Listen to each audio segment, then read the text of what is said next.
Nacimiento y expansión del Imperio Español. Primera Orígenes, siglo XV.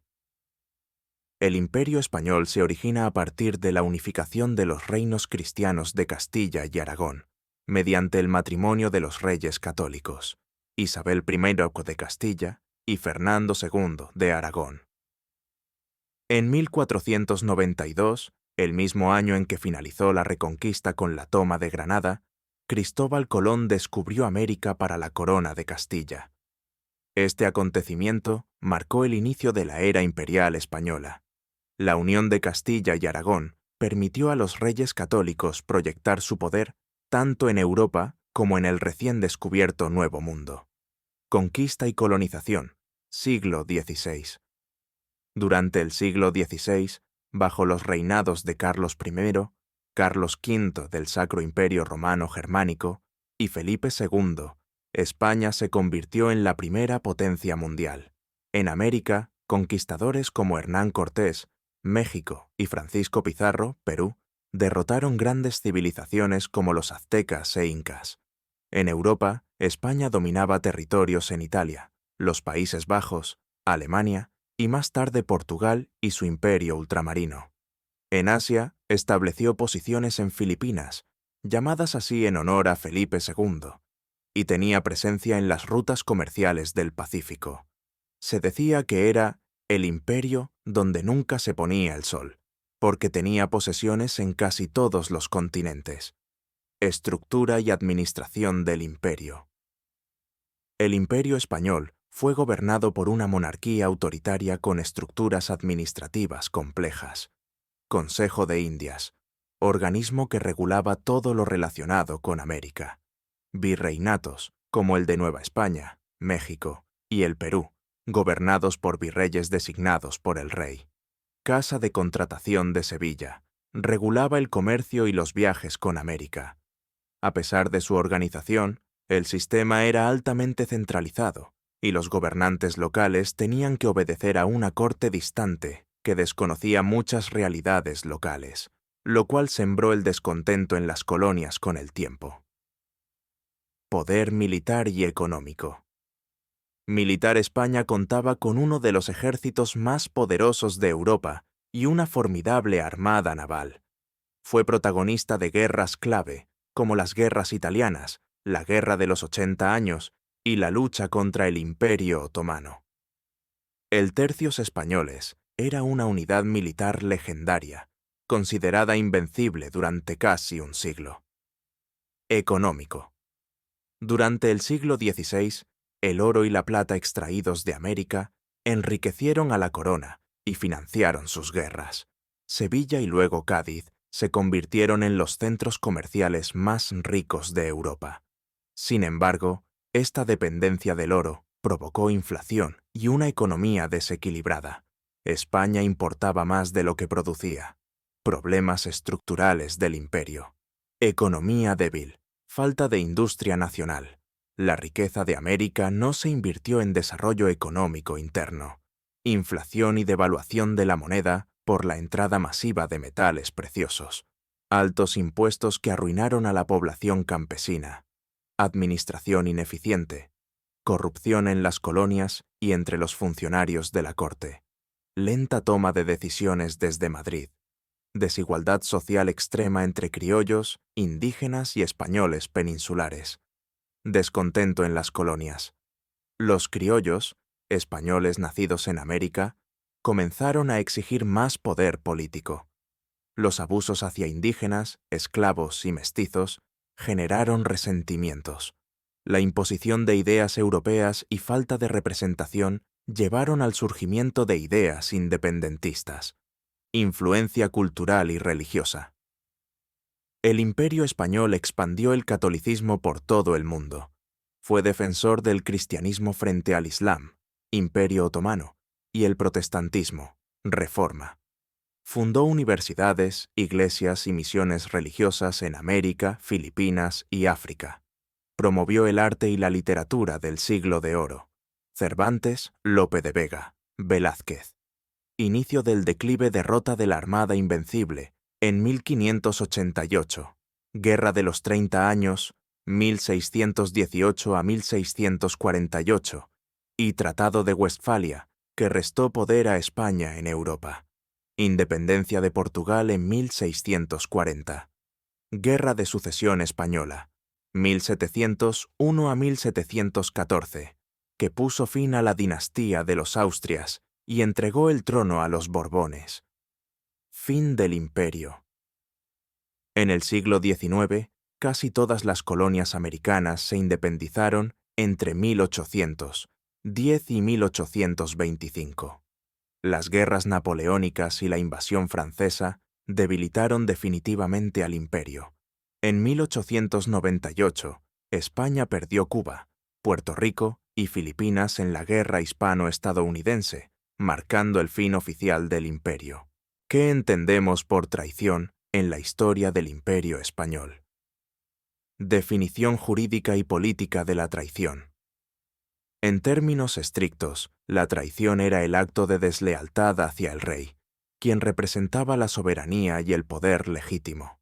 Según las leyes castellanas, traicionar al rey o al Estado podía ser castigado con la muerte, la confiscación de bienes y la infamia perpetua.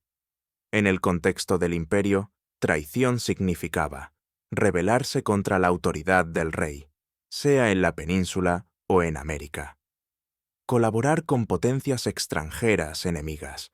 Conspirar desde dentro del poder para alterar el orden político establecido. Ejemplo, cuando los criollos americanos comenzaron a impulsar ideas de independencia, fueron considerados traidores, incluso si sus motivaciones eran legítimas desde el punto de vista local. La traición como concepto moral y simbólico. Más allá del aspecto legal, la traición se convirtió en un símbolo poderoso. Traicionar al rey era visto como traicionar a Dios, pues la monarquía se entendía como de origen divino, monarquía de derecho divino. Traicionar a España era, en el discurso imperial, equivalente a traicionar la fe católica, la civilización y el orden natural del mundo. Esta visión fue utilizada por la corona para justificar represión violenta y para fortalecer la unidad nacional frente a enemigos internos y externos. Tipos de traición en el contexto imperial. Traición interna en la península ibérica, nobleza, levantisca que se enfrentó a la autoridad real. Reinos como Portugal o Cataluña, que en diferentes momentos se alzaron contra el poder de la monarquía española. Corrupción y deslealtad administrativa. Funcionarios y virreyes que antepusieron sus propios intereses a los del imperio. Traición colonial. Criollos que lideraron movimientos independentistas, como Miguel Hidalgo en México o Simón Bolívar en Sudamérica. Muchos de ellos eran funcionarios, militares o clérigos leales al rey, que luego dieron un giro radical y encabezaron rebeliones.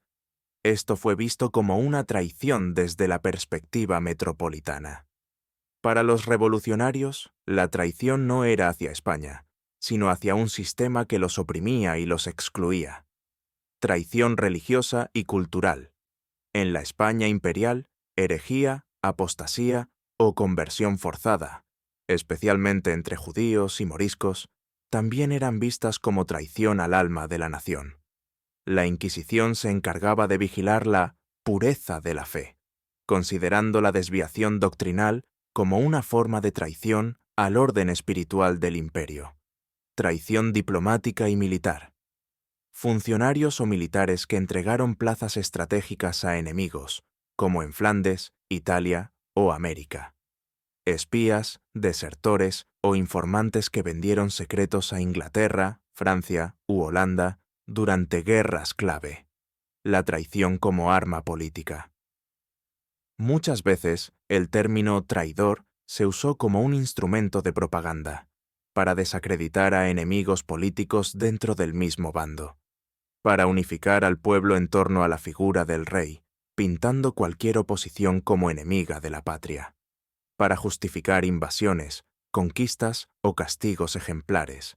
En la guerra contra los protestantes, por ejemplo, Felipe II consideraba a Guillermo de Orange un traidor no solo a España, sino a Dios.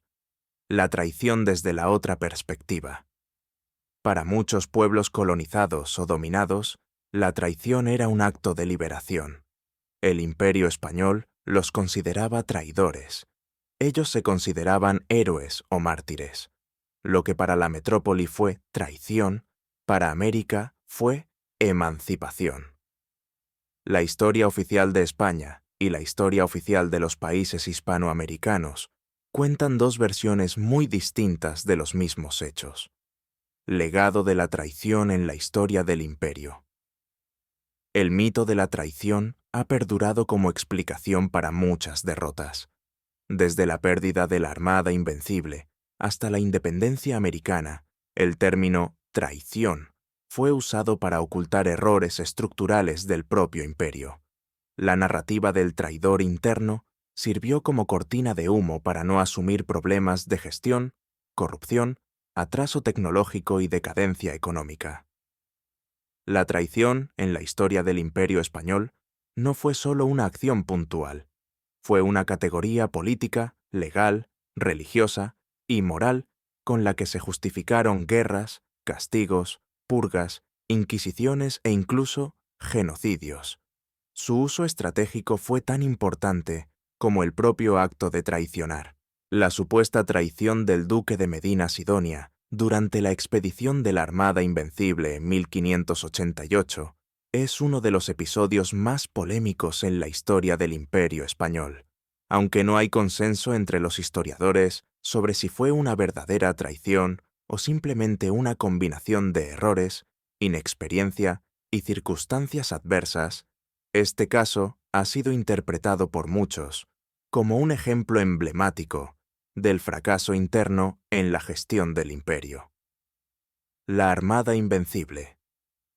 En 1588, el rey Felipe II de España ordenó la formación de una gran flota naval con el objetivo de invadir Inglaterra, derrocar a la reina Isabel I y poner fin al apoyo inglés a los rebeldes protestantes en los Países Bajos. Era también una cruzada religiosa, catolicismo contra protestantismo. La estrategia era navegar desde España hasta Flandes, recoger allí al ejército del duque de Parma, transportarlo a Inglaterra para iniciar la invasión. La flota estaba compuesta por más de 130 barcos y unos 30.000 hombres. Felipe II nombró como comandante en jefe a Alonso Pérez de Guzmán el Bueno, séptimo duque de Medina Sidonia. ¿Por qué fue polémico su nombramiento? Medina Sidonia no era marino ni militar de carrera. Era un aristócrata andaluz, leal al rey, pero sin experiencia naval. En una carta a Felipe II le dijo abiertamente: «Señor, no tengo experiencia en la mar ni me siento capaz para tan gran empresa». Sin embargo, el rey lo mantuvo en el cargo, confiando en su nobleza, obediencia y organización administrativa. La campaña y sus problemas. Problemas desde el inicio. Mal clima retrasó la salida de la flota. Epidemias, disentería, tifus y problemas de suministros. Errores de coordinación con el ejército del duque de Parma. Malas decisiones. Medina Sidonia, falto de iniciativa y con poca experiencia, siguió las órdenes al pie de la letra, incluso cuando las condiciones exigían adaptarse. Se mostró indeciso en varios momentos clave. Por ejemplo, no supo atacar al enemigo cuando tuvo ventaja temporal. La comunicación con el duque de Parma fue un desastre. No se logró la unión entre la flota y el ejército. El ataque inglés. La flota inglesa, bajo el mando de Francis Drake y Charles Howard, hostigó constantemente a la armada. En la batalla de Gravelinas, los ingleses usaron barcos incendiarios que rompieron la formación española. Los barcos españoles, más lentos y pesados, no pudieron maniobrar bien en el Canal de la Mancha. ¿Hubo traición? Aquí es donde surgen las teorías. Acusaciones. Algunos cronistas españoles de la época y posteriores señalaron que Medina Sidonia no mostró la valentía necesaria y que sus decisiones llevaron deliberadamente al desastre. Se le acusó de falta de liderazgo, desmoralización de las tropas y priorizar su regreso a España sobre cumplir la misión. Se habla incluso de intereses ocultos entre la nobleza andaluza, que no quería un triunfo que consolidara más poder en manos de Felipe II. ¿Fue realmente una traición? Los historiadores modernos suelen rechazar la idea de que fue una traición deliberada, y en cambio apuntan a mala planificación centralizada desde la corte, imposibilidad logística de coordinar una flota y un ejército separados por mar, designación de un líder inadecuado para una misión naval, superioridad táctica inglesa y condiciones climáticas adversas, grandes tormentas. Consecuencias. La Armada perdió más de 60 barcos y miles de hombres, no por la batalla en sí, sino por tormentas y falta de suministros en el viaje de regreso, bordeando Escocia e Irlanda. Daño enorme a la imagen del Imperio español, aunque España siguió siendo una potencia por décadas. El duque de Medina Sidonia regresó a España humillado, pero Felipe II no lo castigó severamente, lo cual sugiere que el rey asumió parte de la responsabilidad. Inglaterra, por otro lado, usó la derrota de la Armada como propaganda del destino manifiesto de los protestantes. Aunque no se puede probar que el duque de Medina Sidonia traicionó intencionalmente al imperio, su nombramiento fue un grave error de juicio, y su liderazgo resultó ser ineficiente e inadecuado. Este episodio se convirtió en símbolo de cómo la incompetencia y la desconexión entre la nobleza y la realidad militar pueden destruir incluso los planes más ambiciosos de un imperio. El punto de quiebre. La invasión napoleónica, 1808. El complot de Bayona. Fernando VII, Carlos IV y Napoleón. En 1808, España vivía una profunda crisis de legitimidad. El rey Carlos IV era impopular y su hijo, Fernando VII, deseaba el trono. Ambos fueron engañados por Napoleón Bonaparte para viajar a Bayona, Francia, donde fueron forzados a abdicar. En un movimiento sin precedentes, Napoleón impuso a su hermano, José Bonaparte, como rey de España. Traición clave. Napoleón traiciona a sus aliados españoles. Los Borbones abdican y ceden el trono por presión extranjera. Algunos nobles y funcionarios españoles aceptan a José Bonaparte, ganándose el apodo de afrancesados, traidores a ojos de la resistencia española. Guerra de la Independencia Española, 1808 a 1814. El pueblo contra el rey impuesto. Mientras la élite se dividía, el pueblo español se levantó en armas, desencadenando una guerra de guerrillas brutal contra las tropas francesas. El conflicto se convirtió en una guerra de liberación nacional. Traición interna. Las divisiones dentro de España eran profundas. Mientras el pueblo combatía, una parte de la aristocracia colaboraba con el enemigo francés. Esta fractura de lealtades dejó al país débil y desorganizado. América Latina se levanta. Las independencias, 1810 a 1825. Mientras España luchaba por su supervivencia en Europa, sus colonias en América vieron la oportunidad perfecta para liberarse. Muchos líderes criollos, hijos de europeos nacidos en América, que antes eran leales a la corona, cambiaron de bando. Traiciones en las colonias Simón Bolívar, Venezuela, Colombia, Ecuador, Perú, José de San Martín, Argentina, Chile, Perú, Miguel Hidalgo y José María Morelos, México. Estos líderes, criollos educados en el pensamiento ilustrado, traicionaron su fidelidad a la monarquía española en nombre de la libertad, pero también por intereses regionales. Traición desde adentro. Muchos de estos movimientos fueron apoyados por antiguos oficiales, gobernadores o clérigos españoles que cambiaron de bando. Las juntas revolucionarias muchas veces nacieron con la participación de figuras del antiguo régimen. Inglaterra y la traición silenciosa. Reino Unido, eterno rival de España, apoyó con armas, dinero y comercio a los movimientos independentistas americanos. Esta intervención indirecta fue clave para el colapso del imperio. La restauración de Fernando VII, la tiranía y el desencanto. Fernando VII vuelve al poder, 1814, con promesas y traición. Cuando regresó al trono, Fernando VII abolió la Constitución Liberal de Cádiz, 1812, y persiguió a los liberales, provocando aún más inestabilidad. Traición al pueblo. Fernando prometió restaurar el orden, pero traicionó a sus propios liberales y reformistas. Esta represión generó más divisiones, incluso dentro del ejército. El ejército se cansa. El pronunciamiento de Riego, 1820. El teniente coronel, Rafael del Riego, se levantó contra el absolutismo de Fernando VII y obligó al rey a restituir la Constitución de 1812. Este período liberal, 1820 a 1823, terminó con una nueva intervención extranjera. La Santa Alianza envió tropas francesas, los 100.000 hijos de San Luis, para restaurar a Fernando como monarca absoluto.